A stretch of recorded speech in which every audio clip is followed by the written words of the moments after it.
안녕하세요. 살아있는 책 산책입니다. 오늘 산책길의 책은 마셜 로젠버그의 비폭력 대화입니다. 이미 많은 분들이 읽었을 수도 있고 비폭력 대화에 대해 알고 있을 텐데요. Non-violent communication, 말 그대로 폭력이 없는 소통이 어떤 것인지를 이 책에서 다루고 있습니다. 폭력적이지 않은 대화는 무엇이며 왜 사람들은 폭력적으로 대화를 하는지, 비폭력 대화의 단계는 무엇이고, 비폭력 대화로 공감, 분노, 감사 등을 표현하는 방법은 어떤 것들이 있는지를 책에서 말해주고 있습니다. 저는 비폭력 대화의 정의와 요소, 비폭력 대화를 막는 요인들을 위주로 소개하겠습니다. 어떤 분야에 종사하든, 어떤 위치에 있든, 어떤 상황에 처하든 비폭력 대화는 항상 이루어져야 합니다. 혹시 읽지 않은 분들이 계신다면 이 책을 꼭 읽어보면 좋겠다는 생각입니다. 머리말에서 아룬 간디는 우리가 폭력에 대해서 무지하기 때문에 자신의 폭력성을 인정하지 않는다고 하는데요. 폭력이란 단순히 물리적인 것만이 아닌 정신적인 것도 이야기합니다. 그리고 정신적인 폭력은 물리적인 폭력에 불을 지피는 연료가 된다고 하는데요. 아무리 물리적인 폭력을 줄이고 싶더라도 정신적인 폭력을 인간이 가지고 있는 이상 그 연료를 없애지 않는다면 우리는 변할 수 없다고 합니다. 비폭력은 부정적인 사고방식을 긍정적인 사고방식으로 바꾸는 것으로부터 시작된다고 하는데요.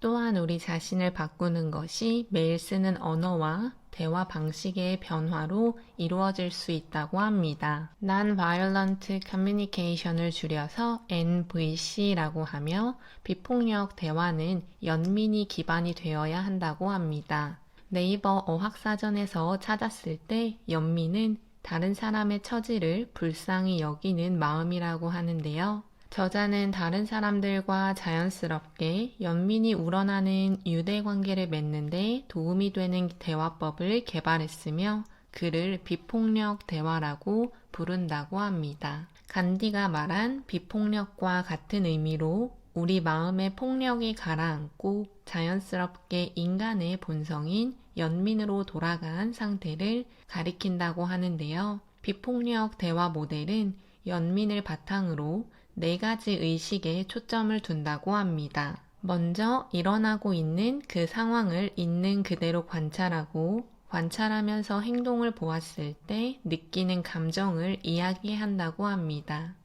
3번째는 그때 내면에 어떤 욕구와 연결이 되는지를 이야기하라고 하는데요.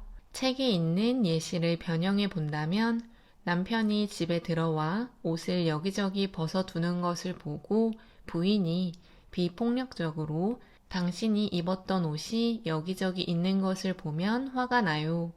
왜냐하면 성인이라면 스스로의 옷은 자기가 정리해야 한다고 생각하기 때문이에요.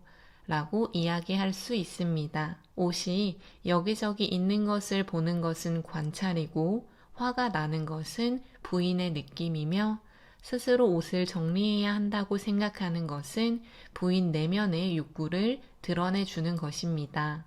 그래서 마지막 단계인 옷을 옷장에 걸어두거나 서랍에 개어 넣어줄 수 있나요? 문장처럼 부탁을 하는 것이 비폭력 대화의 단계라고 이야기합니다. 대화이기 때문에 일방적으로 말하는 것뿐 아니라 듣는 것도 비폭력 대화에 들어가는데요.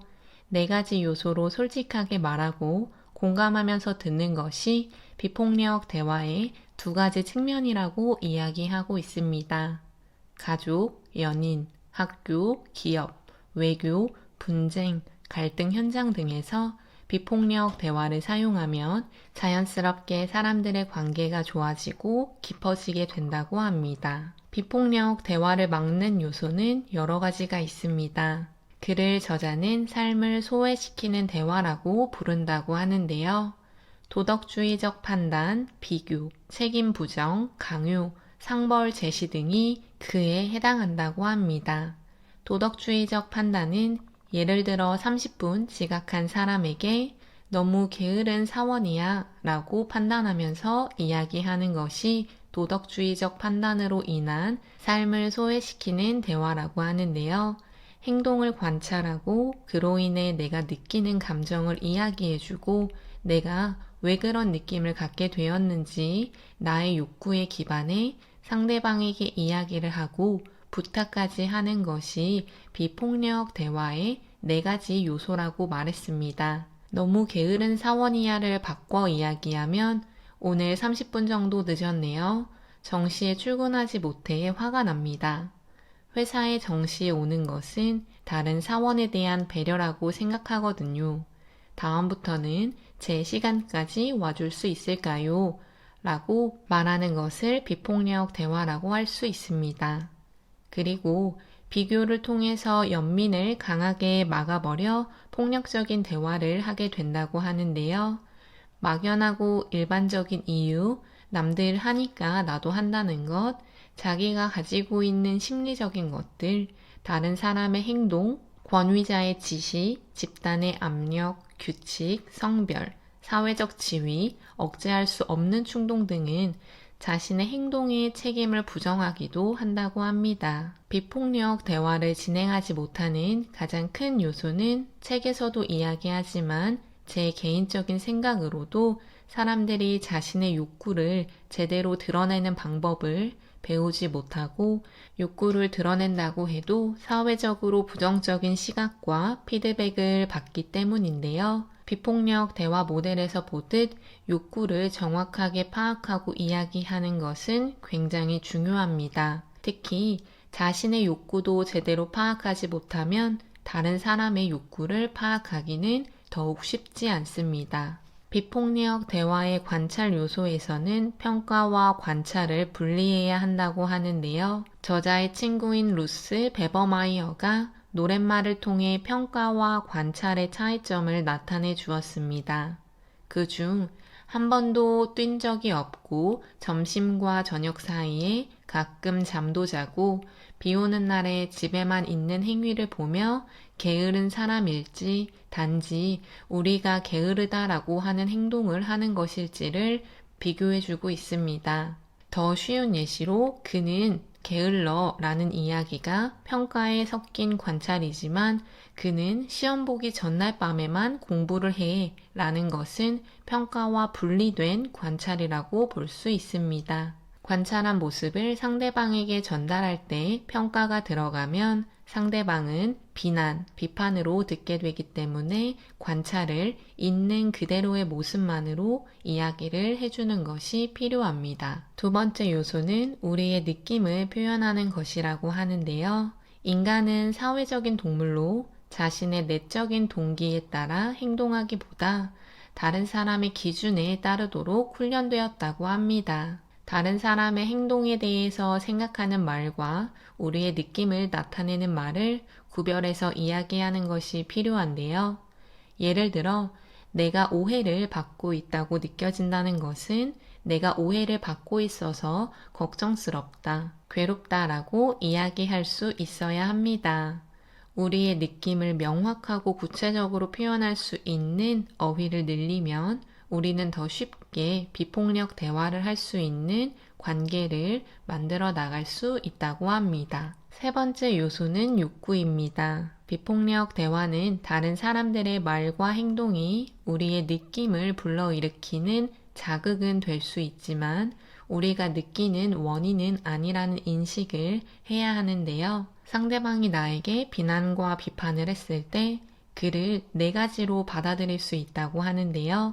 첫 번째는 개인적으로 받아들이는 것, 두 번째는 그 말을 하는 상대방을 찾아 비난을 하는 것, 세 번째는 자기의 느낌과 욕구에 기반해 보는 것, 네 번째는 상대방의 표현하는 느낌과 욕구에 나의 의식을 비추어 보는 것이라고 합니다. 쉽게 이야기해서 다른 사람이 나에게 비난을 하더라도 그 사람의 비난하는 목소리 때문에 내가 화가 나는 것이 아니라 내가 가지고 있는 욕구를 충족시키지 못했기 때문에 화를 내게 된다는 것입니다. 책에 나온 예시로 네가 어제 오지 않아서 나는 실망했어 라는 문장을 걱정되는 일이 있어서 너와 상의하고 싶었기 때문에 내가 오지 않아서 실망했어 라고 이야기한다면 상대방을 원망하거나 비판하는 것이 아니라 내가 가지고 있는 걱정되는 일이 있어서 상의하고 싶었다는 욕구를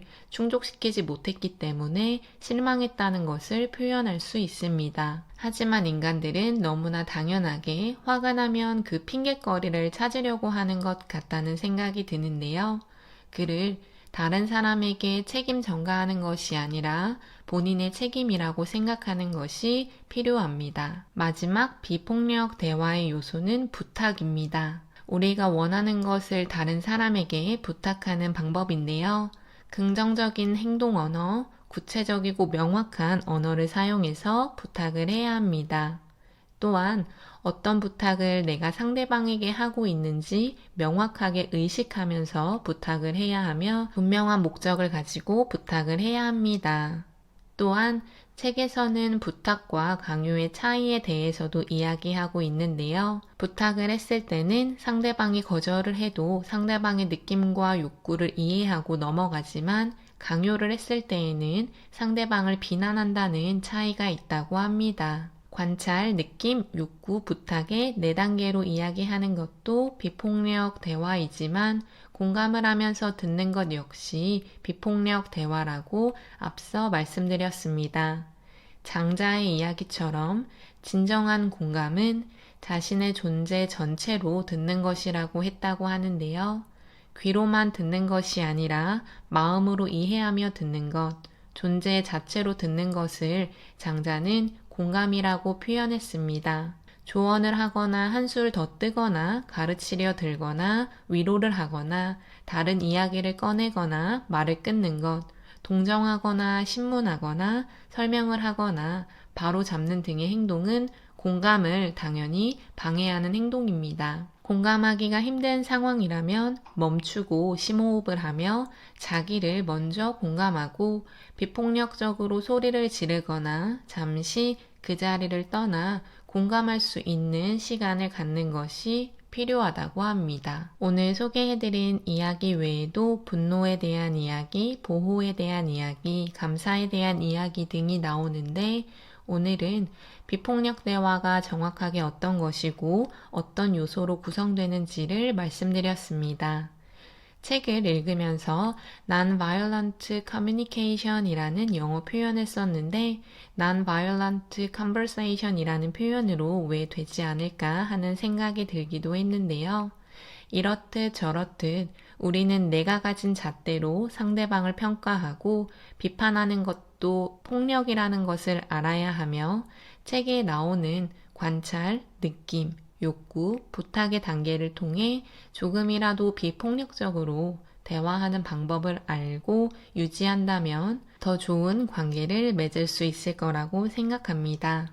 물리적인 폭력뿐 아니라 정신적인 폭력도 없어지기를 바랍니다. 오늘 산책길의 책은 마셜 로젠버그의 비폭력 대화였습니다. 감사합니다.